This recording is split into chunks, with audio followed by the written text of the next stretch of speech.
Continues in high definition. Well, it's Thursday, so that means it's time for Patrick Byers here from the University of Missouri Extension. Patrick, thank you so much for joining us today. I appreciate it. And winter weather is among us. Right, and as I slid into work this morning, my mind turned to ice melt.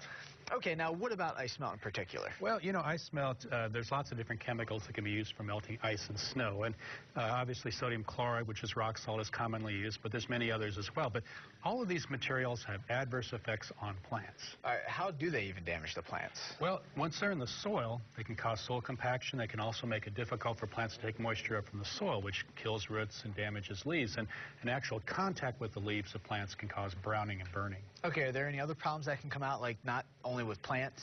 Well, you know, if you have concrete, obviously ice melts can pit concrete. They can also cause rusting on metal things in your landscape as well. And then there's runoff issues, too. All right, so is there anything that we at least can keep an eye on when we're going to go out and buy de-icing? Well, the first thing is to use de-icers wisely. You know, put them down in advance of snow if you're going to use them in moderation, and try to use non-sodium based de-icers. There's many other de-icers in addition to rock salt that work well.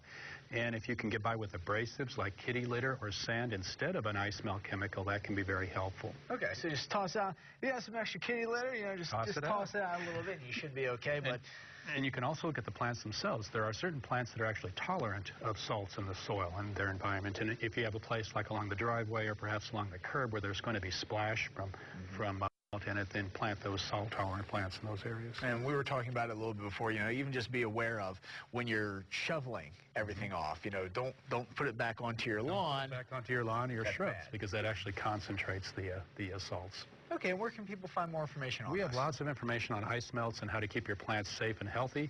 University of Missouri Extension, our website at extension.missouri.edu, or give us a call at the Greene County Extension office at 881-8909. Patrick, thank you so much for joining me. I appreciate it. Thank you, Chris. And here's the latest